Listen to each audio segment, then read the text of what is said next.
trying is not enough. No matter what you think you know, you won't get through. Lordy, it's a cinephilic quarrel. The TCM family is excited to announce our very first TCM Classic Film Festival Special Home Edition, April 16th through 19th. This is a remote stay-the-heck-at-home celebration of classic film festival movies and moments from the past decade, presented on TCM. It's a long weekend of films that have screened at the festival, plus special guests and rare clips of festival moments and other gems from the TCM archives. We'll also post a lot of these moments and more on YouTube and your favorite social media platform. Movies are meant to be shared, so let's come together in our own spaces, each in our own way, to remind ourselves that we're all part of a wonderful community of fans united by our great love for classic films. So join us for the TCM Classic Film Festival Special Home Edition, April 16th through 19th on Turner Classic Movies, as well as TCM.com, YouTube, and other social media platforms.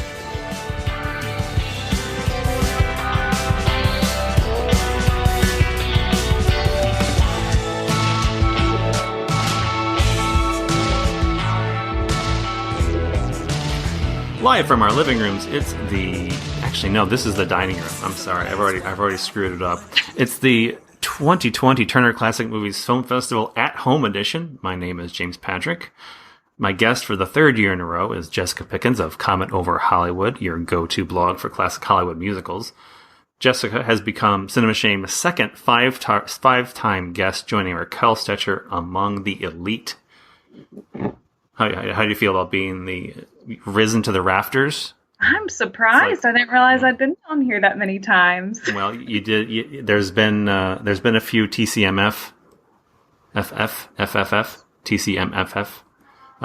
episodes, and then you did the musicals and the one that I originally forgot about. You appeared in Doris Day.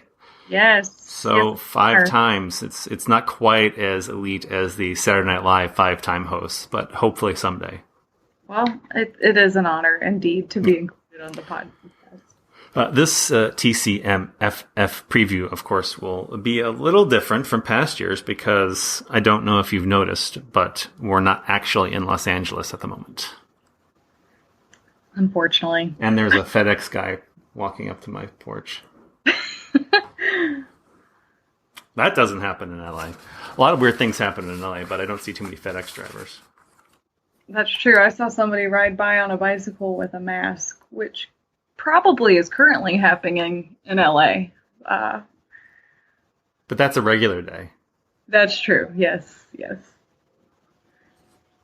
Anyway, so when the 2020 Turner Classic Movie Film Festival was canceled, TCM put in motion a plan to host a virtual film festival at home.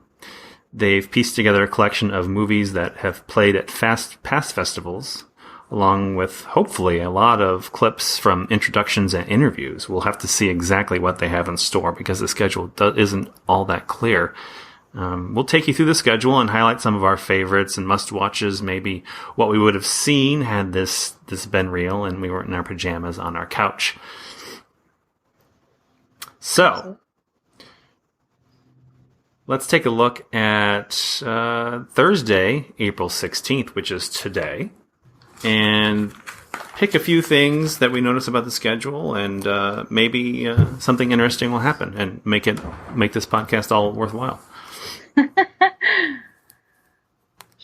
Would you like to go first? No, I want you to go first. Okay, well... You're the guest. You get to go first. Appreciate it.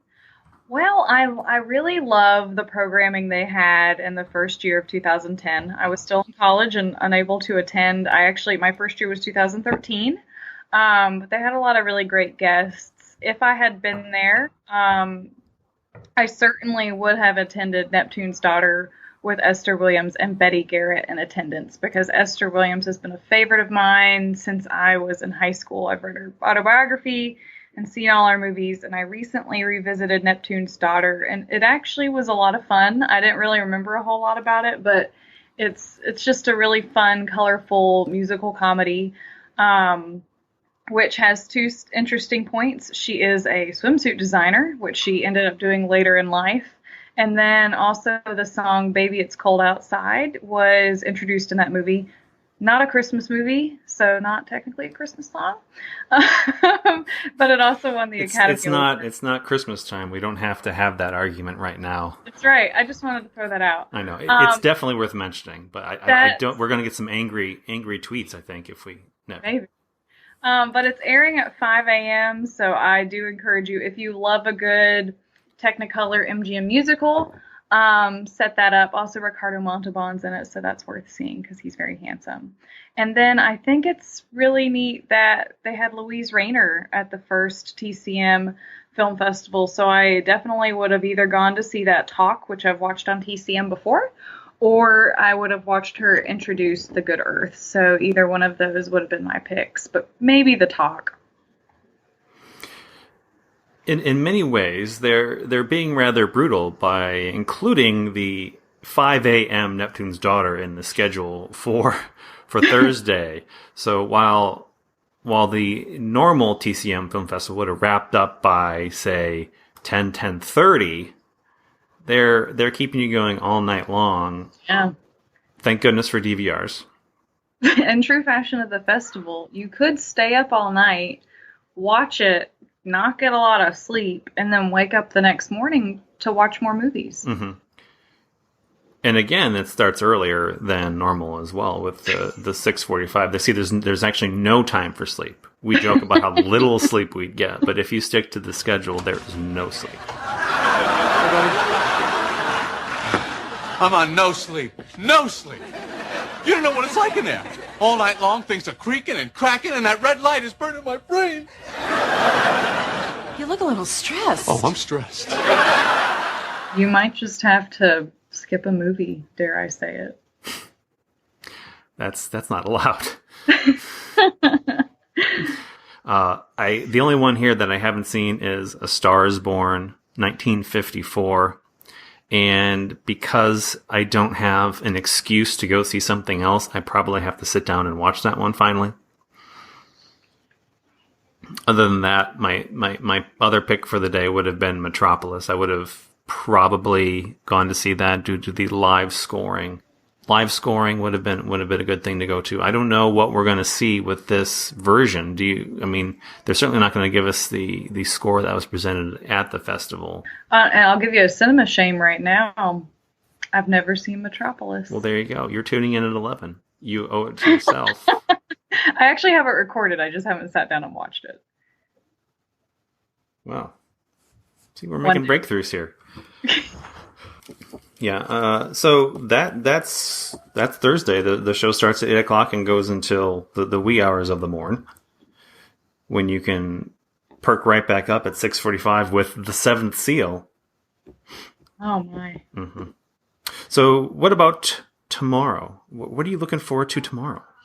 Gracious, I am actually really excited about the documentary Harold and Lillian, about that couple who worked in Hollywood. I think Lillian was a researcher for various films, because it eluded me the first time it aired at the festival in 2015 or 16. I'm sorry, I don't know where I was. And then I missed it the last time it was on TCM, so I'm really excited to watch that one. And Raquel is actually going to be doing a live tweet about that. And I don't know, there's a lot of good movies on tomorrow. Might just watch as many as I can. I was thinking about taking a personal day. It's not hard anymore. Just sit down, see how many I can do in a row. Really try and recreate the experience without having to dodge the masked superheroes on Hollywood Boulevard and those slinging their mixtapes in my face. I mean, I feel like this, in many ways, this could be an improvement. Oh, somebody's at your door. I have a doorbell. This is truly live recording. Oh, there they go. So whatever is there can wait. Well, and if you're going to sit there and watch the movies, if you want this to be a true experience, you can't really eat. And if you do eat, you have to skip a movie to eat. Or you could just eat popcorn and gummy bears all day. That's an option. Yeah, I mean, there are ways to do this to really make it feel realistic. But again, you need the burrito in the bag. Maybe some leaky ramen. Oh, yeah. Yeah. Or just eat ice cream for lunch. That's an option, too. At the Cold Stone. You know, quarantine isn't that far off. Except you don't have to, like, the sprinting to and from theaters. But, I mean, you have the similar food shortages, lack of access. What you could do in between screenings, like while the TCM commercials, just go up and run up and down your street and, like, pretend you're dodging people or, like, dodge people's trash cans or bushes or something. Yep. And then it'll feel the same. Oh, gracious. I think the at-home version is going to be more fun than the real one, maybe. If we throw enough wrinkles in here. Anyway, we're talking about something we had a schedule. We were talking about Friday. You didn't pick? You picked Harold Lillian? You said yeah. That's like definite. There are some I haven't seen on here, but I can't say that I really want to watch Deliverance. You haven't seen Deliverance? I have not seen Deliverance, and I don't know that I'm missing much. I don't know. That's a shame. Deliverance is a movie that I had to claim as a cinema shame from the early days of the project's conception. And I did watch it. I did enjoy it. It was not exactly what I was expecting. And there are some terrific performances in the film. Occasionally hard to watch, but not something you won't get over. I mean, we just have some little banjo scarring. So when you hear that particular banjo riff, you'll start getting panicky. The problem is I live in like bluegrass country and people love to play the banjo. So I don't know if I can do it.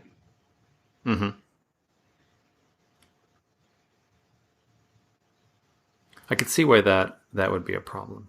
But if I was really doing this schedule, and this one was delivered in 2013 with Burt Reynolds, Ned Beatty, John Voight, and director John Borman in attendance, I think I would have to make that a priority on my list because I didn't get to see Burt when he was announced 2 years ago because he left before he bowed out for health reasons, and now he's no longer with us, unfortunately. So I will never get my Burt Reynolds TCMMF. I'm adding so many letters to TCMF today. So that would be one of my must-sees. I also haven't seen the 8:30 a.m. slot for She Wore Yellow Ribbon, which is actually on my shame statement for this year. Definitely watch that one. It's a very timely appearance, and I think, yes, this was 2016, and I definitely found a reason to skip it in 2016. It's really, really, it's my favorite John Wayne Western. I'll say that. I really like that movie. But it's a good movie. And then at the 3:15 slot, you have Night Flight, which is a bit of a rarity. It's one I've not seen. I think that's probably the deep cut pick for Friday. Yeah. I think I've seen it. It's been a few years. I didn't see it. Well, not at the festival because it was 2011. But, okay, this is really bizarre. Are you a Monkees fan? I like the Monkees. I have a couple Monkees records. Do you know, this is the deep cut here, their little track called Zilch? Mr. Davalina, Mr. Bob Davalina, Mr. Davalina, Mr. Bob Davalina. Zilch, China Clipper calling Alameda. China Clipper calling Alameda. Zilch. China Clipper calling Alameda. Self-defense. Never mind the furthermore, the plea is self-defense. Never mind the furthermore, the plea is self-defense. In the movie, I think it's Night Flight. I might be making this up.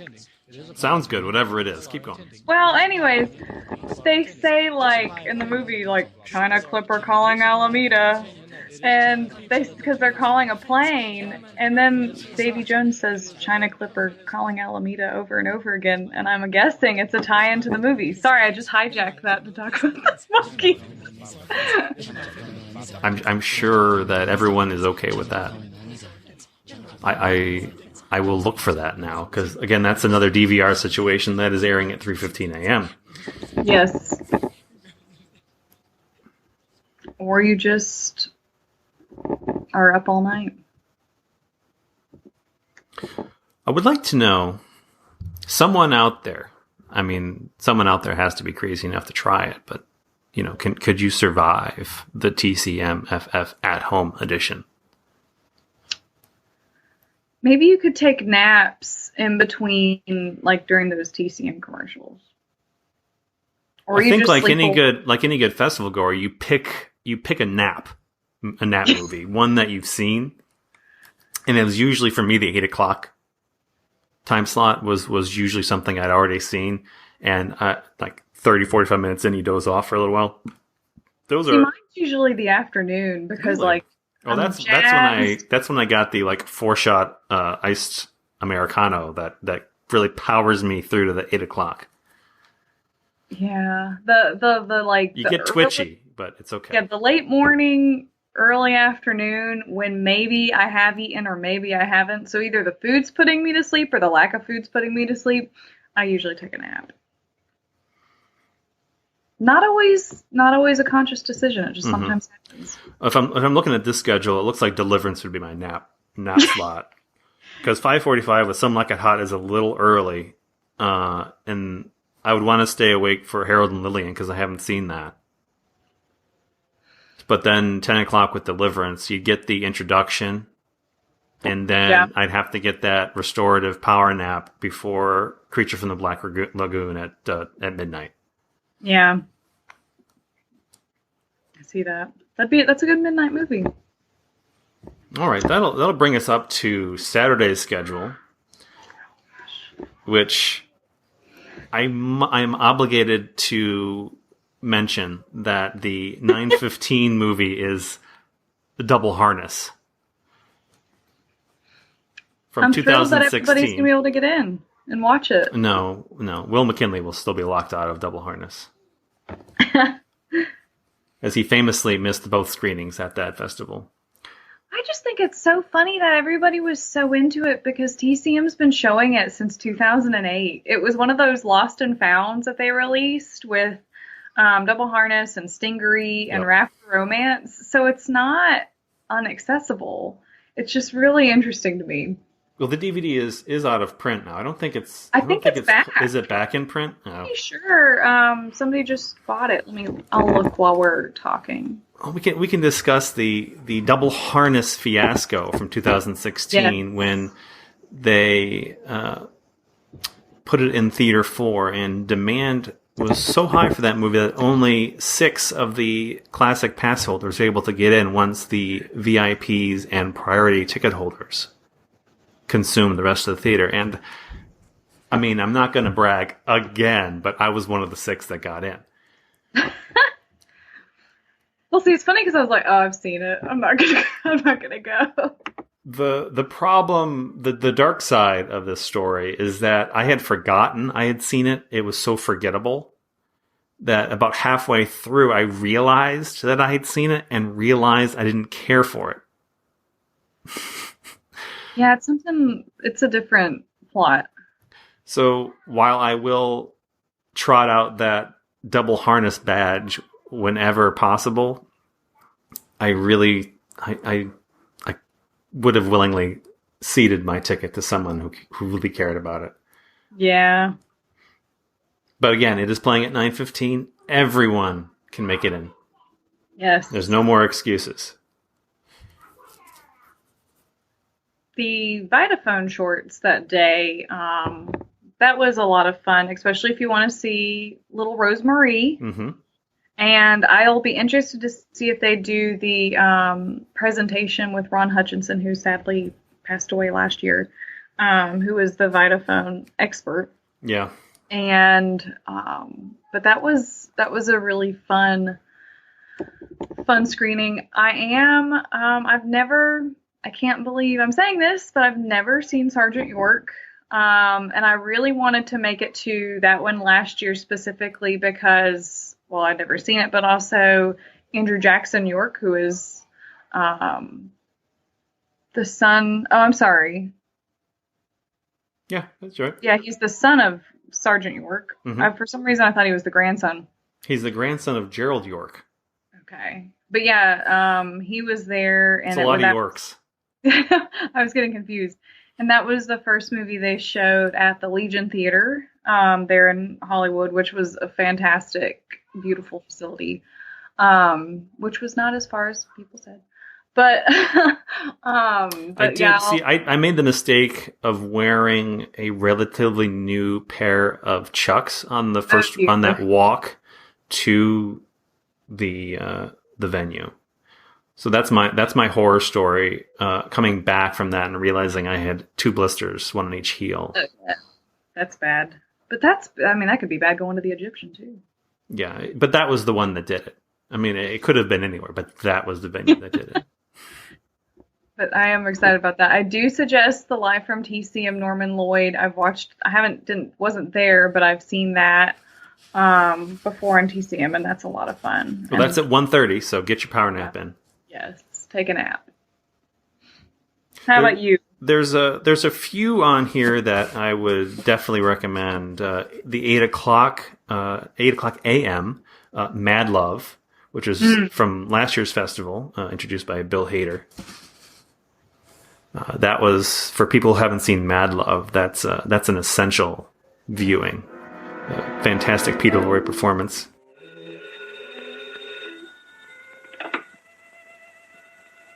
Yeah. Yeah, this is Peter Lorre speaking.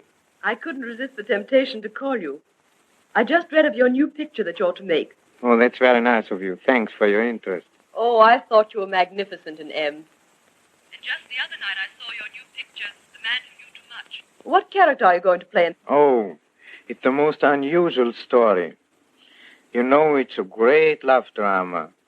I am to be a half-mad scientist. I, a poor peasant, have conquered science. Why can't I conquer love? He shall be shut up when it's I who am mad. But nobody knows that. Yes, each man kills the thing he loves.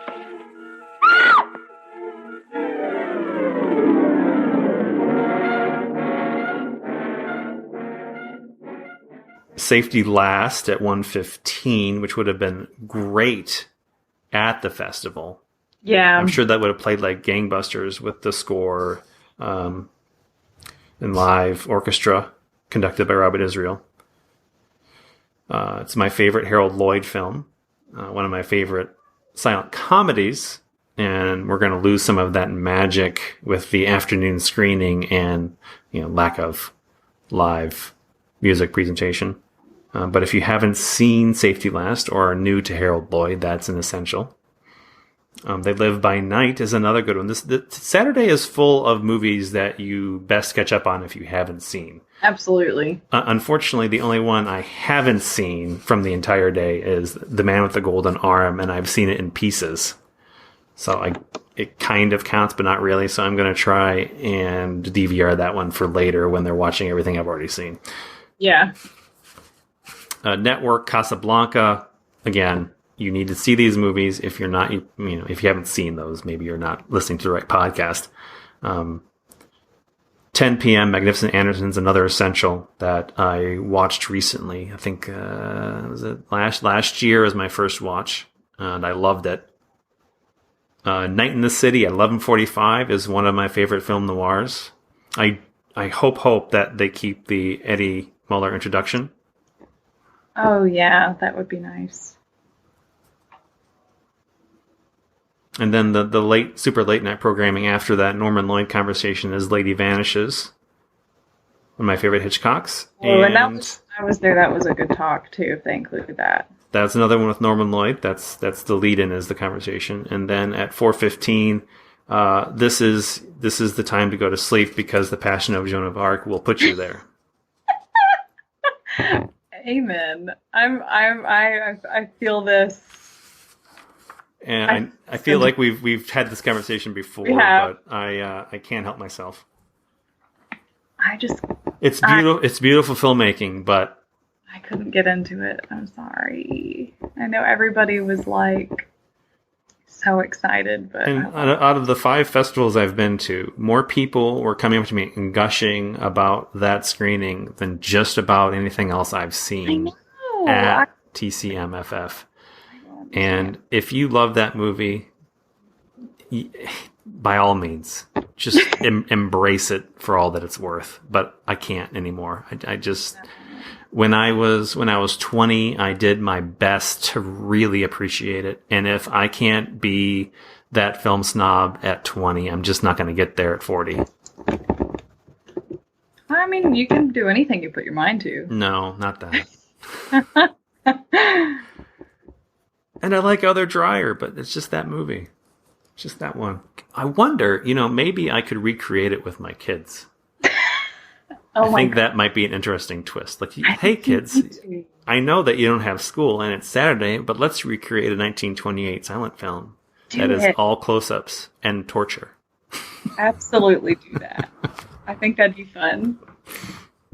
Fun for the whole family. I mean, the last time we just recreated a scene from The Greatest Showman, but this is easily the next step. Oh, absolutely. And that brings us to Sunday.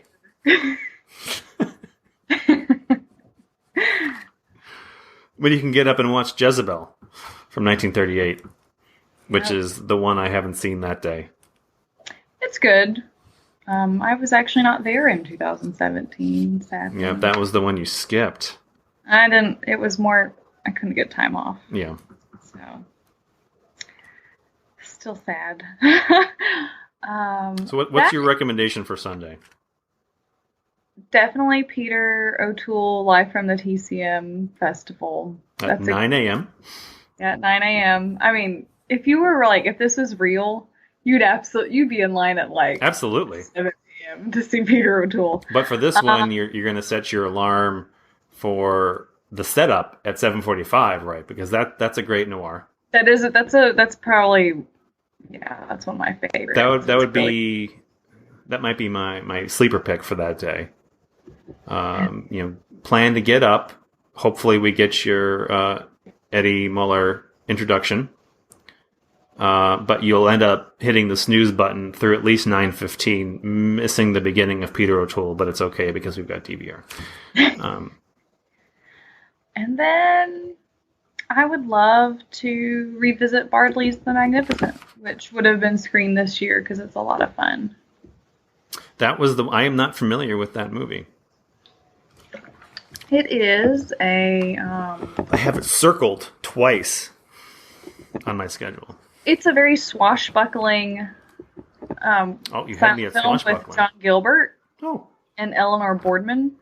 I've only seen it once. It's been a long time, but I remember it being a lot of fun and kind of funny in parts. So I'd love to revisit that one.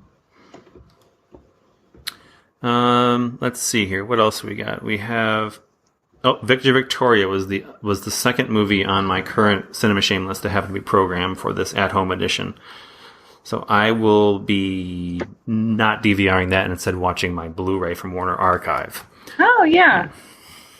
Which I've had for 2 years now and still haven't watched. Uh-oh. And it's been on my list to watch for 3 years. I think this is TCM telling me to shut up and watch it finally. Spaghetti? Yes, with meatballs. I'll sleep with you for a meatball. You and your ideas. Why don't you take a Paris with you, boss? I just thought she'd help you relax.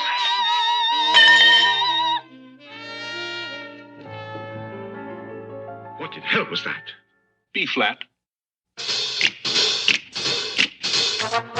It will work. Oh, Toddy, it will If you not. listen to me and do exactly as I say, in 6 weeks you'll be the toast of Paris, and we will both be very rich. Oh. Ladies and gentlemen, the nightclub is proud to present one of the great entertainers of our time. The one and only Victor!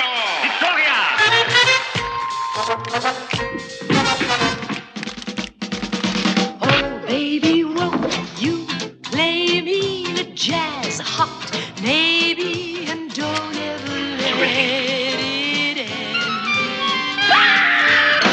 Don't know whether it's morning or night. It's a fun movie. I haven't seen it in a long time, but I like it. Well, it's just there's no reason I haven't watched it. No. You'll like it, I think. That's good. I am excited to hear that. Let's see, what else is interesting on here? Well, there's Singing in the Rain. That was from the 2010, 2012, and 2017 TCMFF. That would have been really cool with Debbie Reynolds and Stanley Donen. Yeah. Unfortunately, we've lost both of them. Yes. And now it's just any time is a good time to watch Singing in the Rain. Yeah. And then, let's see, 9:45, The Hustler would have been a 2020 pick, and I would have loved to have seen that on the big screen with Piper Laurie having a chat. Yeah, she was a guest I was really looking forward to. I've actually never seen The Hustler. Well. So I am watching it actually tomorrow. I missed it here on the list. Or not tomorrow, Sunday. That is when I was, let's see, I think I first watched that when I was 14 or 15, and it was one of my favorite movies for quite a long time. I still really enjoy it, and think you will too. The black and white cinematography is gorgeous. Well, I look forward to it. Plus, Paul Newman's okay in the eyes. Absolutely. As you see twice, Sarah. Once at Ames with Minnesota Fats. And then again at Arthur's. That cheap, crummy pool. Now, why'd I do it, Sarah? Why'd I do it? I could have beat that guy. I could have beat him cold. He never would have known. I just had to show him. Just had to show those creeps and those punks what the game is like when it's great, when it's really great. You know, like anything can be great. Anything can be great. I don't care if bricklaying can be great if a guy knows. If he knows what he's doing and why, and if he can make it come off. Like where I'm going, where I'm really going, I feel like a jockey must feel. He's sitting on his horse, he's got all that speed and that power underneath him. He's coming into the stretch, the pressure's on him, and he knows. He just feels when to let it go and how much. Because he's got everything working for him. Timing, touch. It's a great feeling, boy. It's a real great feeling. When you're right, and you know you're right. It's like all of a sudden I got oil in my arm. Pool cue's part of me. You know, it's pool cue, it's got nerves in it. It's a piece of wood. It's got nerves in it. You feel the roll of those balls. You don't have to look. You just know. You make shots that nobody's ever made before. And you play that game the way nobody's ever played it before. You're not a loser, Eddie. You're a winner. Some men never get to feel that way about anything. If you're out there participating at home, be sure to let us know what you watched for the first time, what you love, what you didn't like, and if any of our picks did it for you. And if they didn't do it for you, then don't tell us. Or you could give us a valid reason why they didn't. No, we don't want to hear your negativity. That's true. We have enough negativity right now. Alrighty, what next do you have for us? So how are you prepping for your 2020 at-home edition? Well, I had some outfits planned, so I was going to take pictures of those to say this is what I would have been wearing.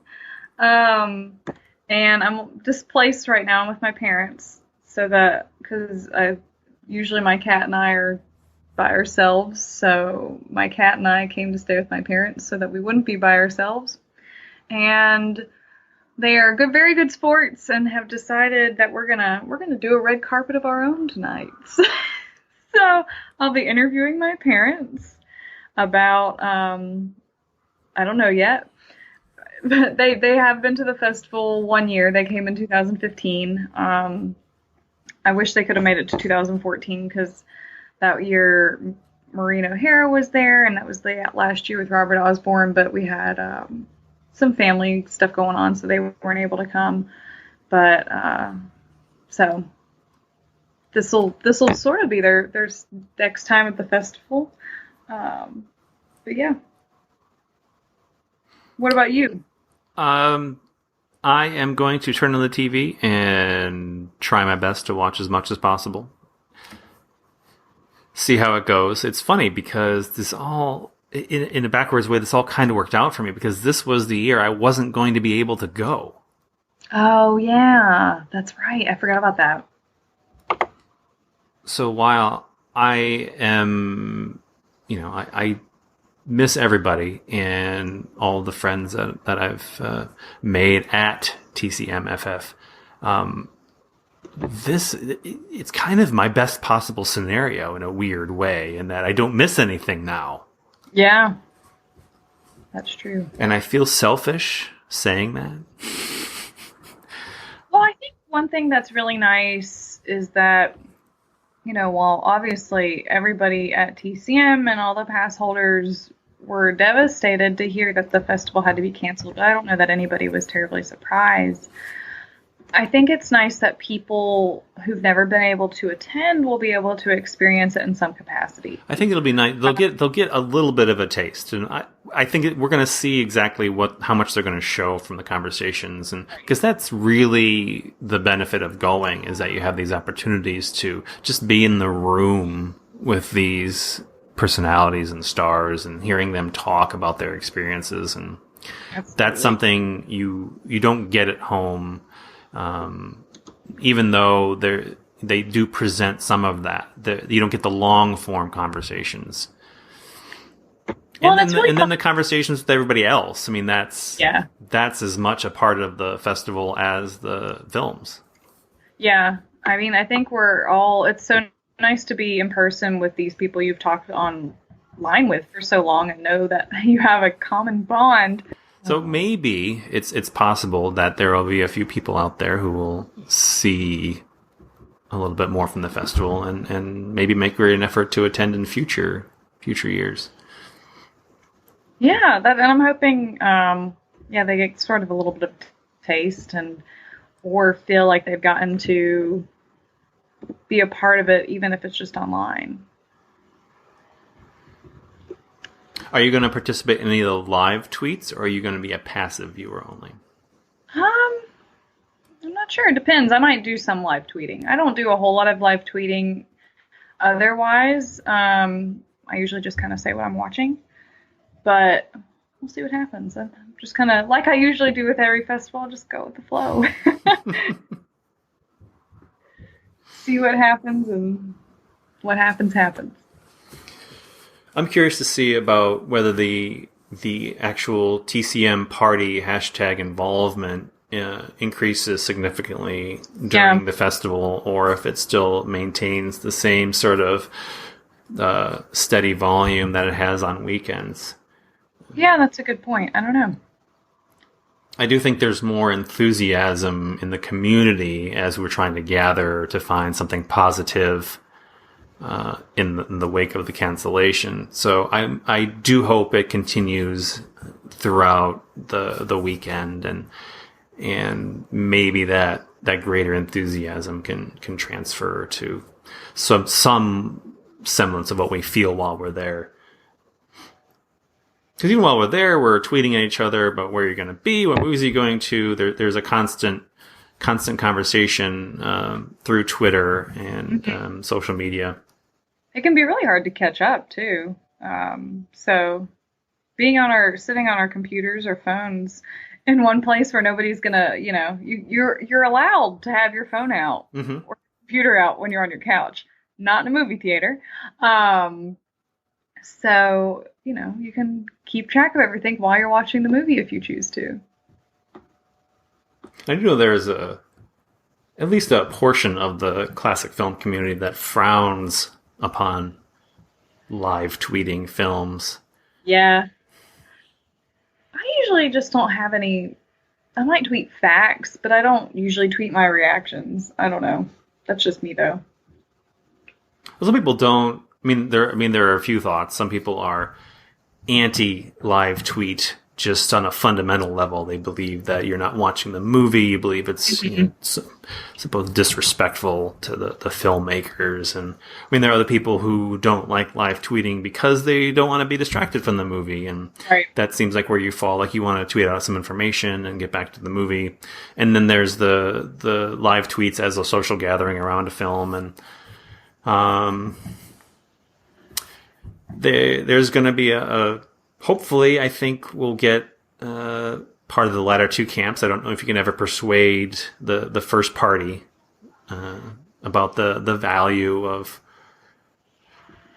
sharing that experience. And I do think there's value in seeing other people's thoughts, other people's observations, sharing the knowledge that people have, because this community is full of knowledge. And like I said, part of that experience at TCMFF is talking to people. And in my little world at home, I am like the top of the pyramid of classic film knowledge, but I go there and I'm way down in the bottom 2/3, People talk about movies I've never heard of, and I'm like, oh man, I thought I knew stuff, and you feel good about yourself. You feel like you could really ace that quiz at the beginning of the festival, but then you go and listen to the questions and you get maybe 1 or 2 answers, and you just feel like you're just some schlub. I know, like, do I belong here? But yeah, so it's fun interacting with these people. And, I believe that's part of the reason to do a podcast. I want to share some of my knowledge. So going there and hearing what other people are talking about gives me so many more opportunities to learn and find out what other people have watched and loved. And all that comes out during these live tweets. So if you're hesitant about joining in on the live tweets, give it a shot. Even if you're just checking out after the fact or sort of checking in during the thing and reading some, you'll be surprised. There's always the low hanging fruit tweets that come up that are just mundane observations about what silliness is going on in the movie, but mixed in with all that are some people who really know their stuff and really want to share what they know. And that's where the value comes in. So, check out the live tweets. They'll be on, TCM Party will be hosting all weekend. I know they picked out a few specific movies to host and they sent out that schedule, but I'm sure the hashtag will be busy. And then the TCM TCM's using Let's Movies still as a general hashtag, correct? Yeah, and I think a lot of people will just be hashtagging TCMFF too. Yeah. That's what they've been, promoting on their commercials still with the Stay Home Special Home Edition. I keep trying to call it the Stay Home Edition. Well, it is, really. Yeah. If you turn on any television, you get commercials for stay the bleep home. Yeah. That was funny. But did we have any questions from our listeners? Is it time for that time? Sure. I did send out a tweet earlier today soliciting any questions or comments. We normally have a handful of responses, and today our podcast received 1. That's okay. That's okay. People are busy. They're busy stocking their quarantine bunkers and panic rooms, and they don't have time for us, which is fine. We get it. Walking outside. Yeah. They're busy. Finding toilet paper. Yes. The greatest gift you can give somebody right now is a roll of toilet paper. If you really love them. It's not flowers. It's not nice things. It's toilet paper. Shows what really matters in life. Toilet paper and having an enormous movie collection is what matters. Absolutely. Amen to the movies. People have been asking me why I own so many movies. Like, I'm the freak for having a massive library of movies, and now I'm just saying, like, this is it. This is my time. I know. I was like, I'm not worried about filling my time. I don't even have Netflix. I have enough stuff that I'm fine. Oh yes, questions. Our comments. We had a point. I wonder if he's asked us questions before. This seems like a familiar name. Oh yeah, Eric is actually the next guest on Cinema Shame. Oh, okay. Eric Absolutely. has been doing quality control for the podcast since the very beginning. I send him my rough edits, and he tells me if I've said anything really stupid. So Eric has written to us.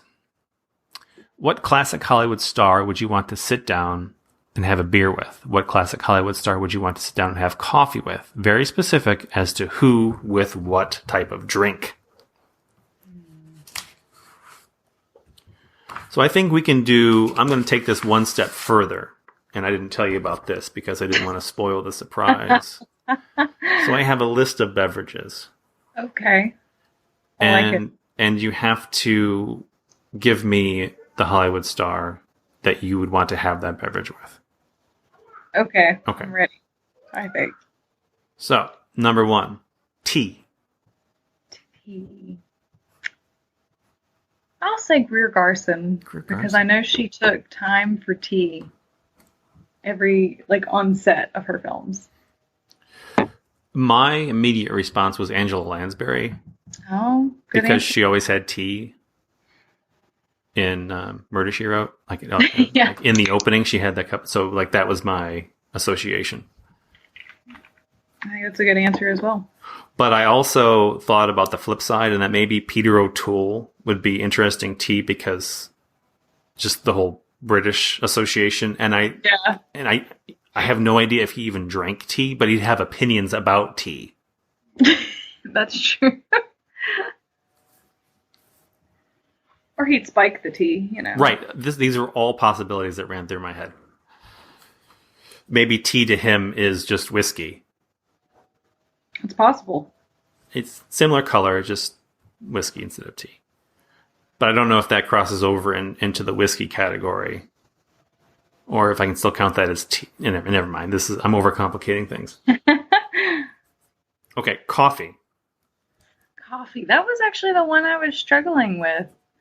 I'll say Joan Crawford, because coffee seems a little bit more formal. I guess tea is too. But, I don't think I'd have a cocktail with Joan Crawford. I think we'd have coffee. Mm-hmm. And it'd be all very proper. Because if you've read My Way of Life, which everybody makes it sound as very crazy. It is in some parts, but some of it's just very interesting. She was very much about decorum and also, you just don't show up at somebody's house. This would be a scheduled coffee where I would come to her home and she was waiting for me. Mm-hmm. Right. Also, she had dachshunds at one time, and I'd like to go see her dachshunds. So I had another association here with Martin Scorsese, because I feel like he's always highly caffeinated. Yeah, that's a good point. So if you give him even more of caffeine to go with his naturally caffeinated state, I just would kind of want to see what kind of word per minute we can get up to for that conversation. That's a good, that'd be interesting, yes. Okay. For this one, I didn't know exactly what kind of cocktail person you were. Any kind. And you're all on all of them? Because I was thinking, if we're going to differentiate, margarita. Oh, yeah, that would be... I mean, I used to be very, snobby, I don't drink fruity drinks. But as I've gotten older, you're good with the fruity now. Yeah, because I feel like there's a time and the place. If it's the middle of summer and I'm outside, you're not going to be drinking... Or you might. But, bourbon and ice isn't as refreshing as a margarita, so Well, the margarita itself, it still works. It's when it's a frozen margarita that I have to question your life choices. Yeah, I'm not a big fan of frozen margaritas. I like it on the rocks. Right. I mean, a margarita is a wonderful drink. So is this a cocktail or are we doing a margarita? Well, Because I do have two different answers. Well, when I originally did the list, I was like, well, what if we're doing like favorite drinks? So I was going to say, what is your favorite cocktail? Probably a gin and tonic. Gin and tonic. Simple. Classic. Okay. And then with whom would you enjoy that gin and tonic? Oh, man. I don't know why I want to say Herbert Marshall, but I'm going to say Herbert Marshall. I like it. I don't know why. He just seems like somebody you'd go and have a very classy cocktail with.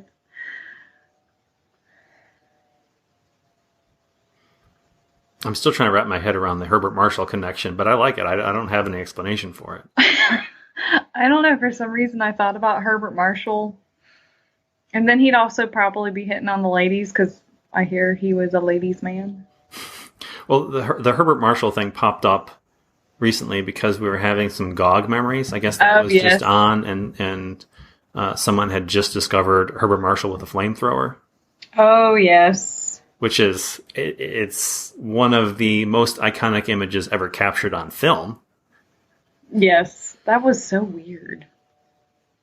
It was, when you don't know what's coming, and then he picks up the flamethrower. It's movie magic. And if you haven't witnessed Herbert Marshall with the flamethrower, you should take a slight deviation from the planned TCMFF at home and go find a copy of GOG. Watch it at midnight.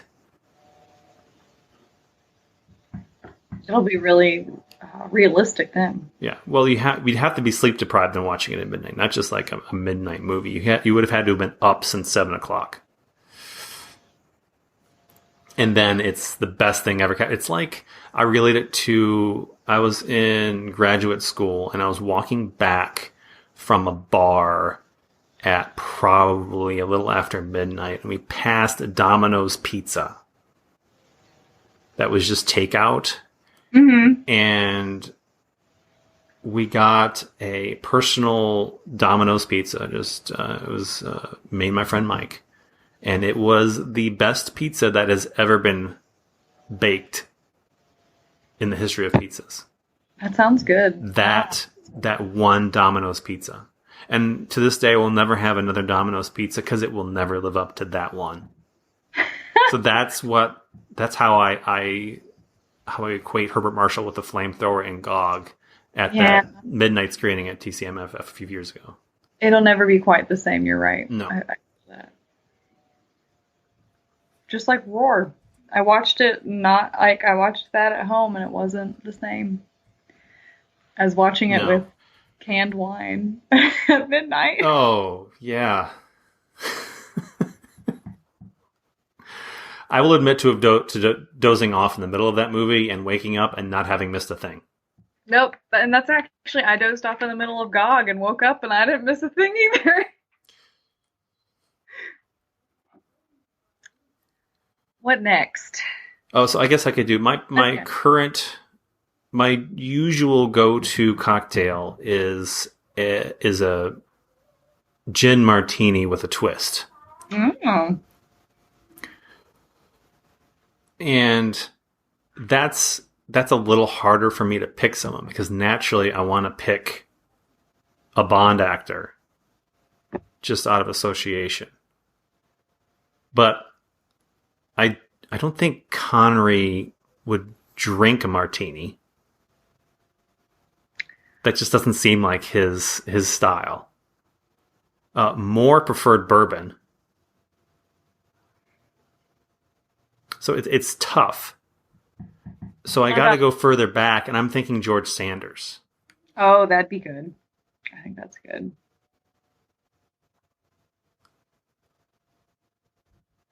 My other favorite cocktail is a bourbon maple sour.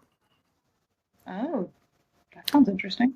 Which is, if you want the recipe, here you go. It is 1.5 shots of bourbon with 3/4 shots lemon and 1/3 of maple syrup.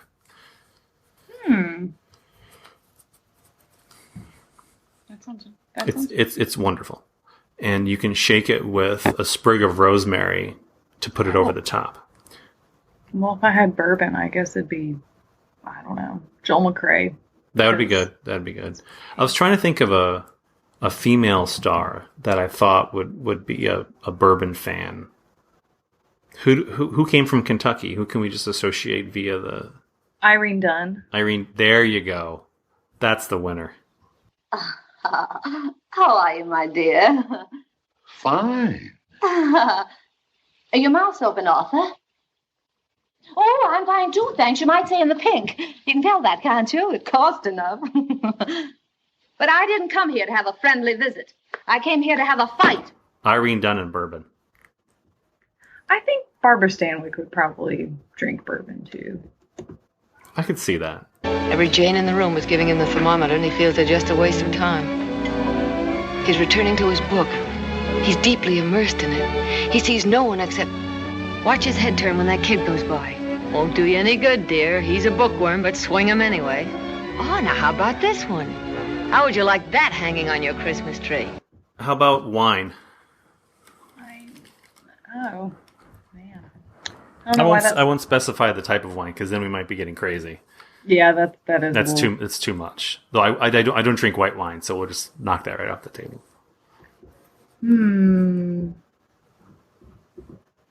Maybe Myrna Loy. Mm-hmm. She seems like she'd drink some wine. Maybe a Pinot for her. Yeah. A little bit extra eccentricity, a little extra flavor in the Pinot. I don't know. There's so many ways to go with wine. I know it was tough. I just kind of went with the first person. Maybe Jacques Tati. That's a choice. I was just thinking French. Maurice Chevalier has some thoughts on wine, I bet. That is a good choice. That's a good choice, for sure.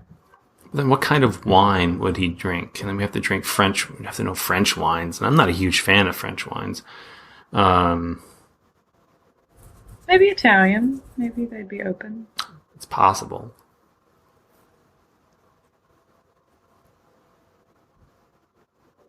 I wouldn't think too much about it. Haven't we already done that? Oh, yeah. What other drinks you got for us? Well, then the last one I just had was a Coke. Oh, a Coke. Mm-hmm. Van Johnson. My all-American lover. Van Johnson? I love it. If you did not know that I liked Van Johnson until now. It's come up before. Yeah. I'm sure he would probably have a martini, but I'll say Van Johnson. Rum and Coke, maybe. Yeah. And then I was getting stuck on like who had been in Coke commercials or Pepsi commercials. Well, you would certainly not have a Coke with Joan Crawford. Because her husband was on the board of directors of Pepsi. Just think the nuggets we're dispensing here today. I know. I hope everybody's learning something new. Mm-hmm. And I wouldn't drink a Pepsi. It just wouldn't happen. So we can just write that off.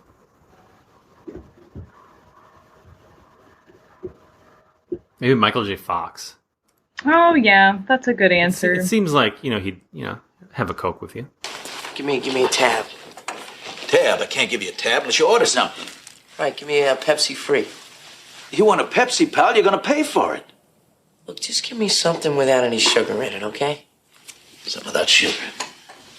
And then I guess we didn't do beer, even though I had it written down on the list. I skipped right over it. So we'll make the last one beer, and then you'd have to pick your style of beer. Oh. Well, I usually have an IPA. Mm-hmm. So I once had how do you pronounce it? Is it a Gulch? Yeah, Gulch, German style beer. So I had a cucumber beer. Gulch, which was so good. A what kind of Gulch? Cucumber. Cucumber. That is new to me. Really refreshing. But we'll go with IPA. Okay. I would have a beer. My beer person would be Barbara Stanwyck, actually. Just kind of casual. Maybe with her horses. Once you open it up into beer, there's just so many different ways to go. I'm impressed you came away with one so quickly. Oh, I've been thinking about it since I saw the tweet.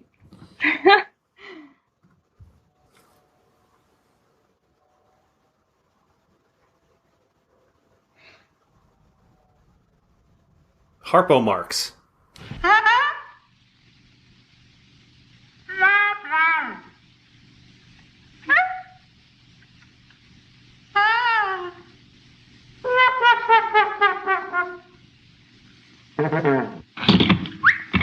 So we'd have to, I think, let's go for maybe a Belgian triple.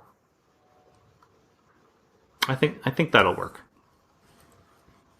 That is very specific. Yeah.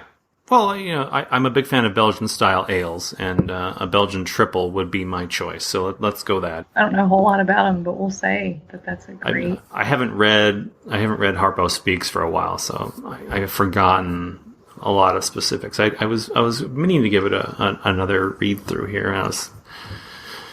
While quarantined, I've been reading a lot of film books lately. I guess it's because I'm having trouble focusing on fiction. I feel like I give fiction more of my attention. So when I sit down to read, film books are oddly my escapist fare.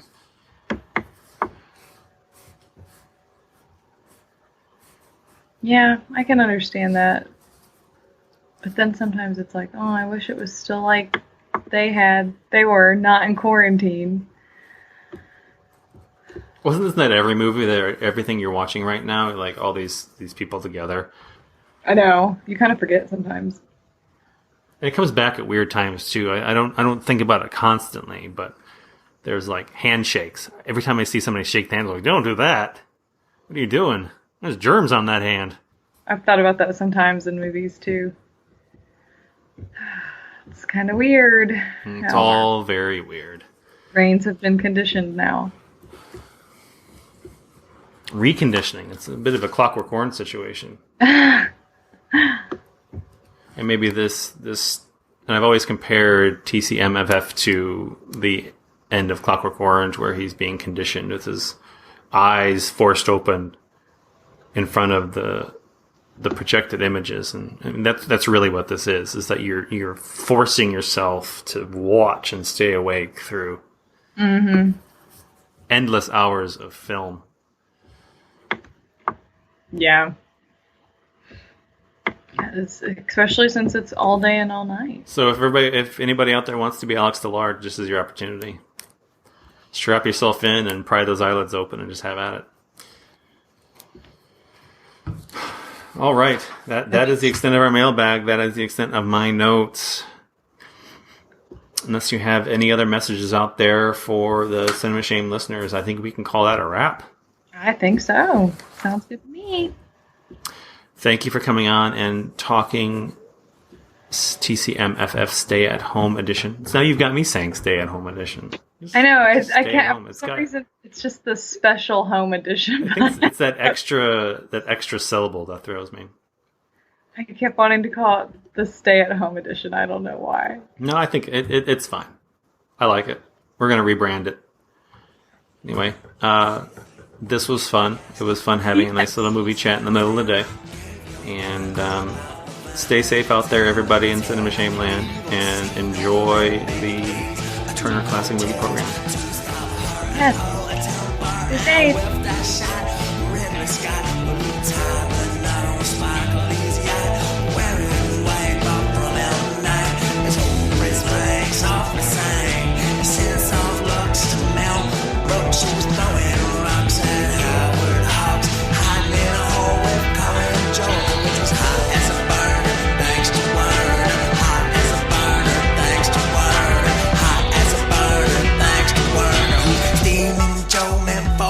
Had hit the hood of C.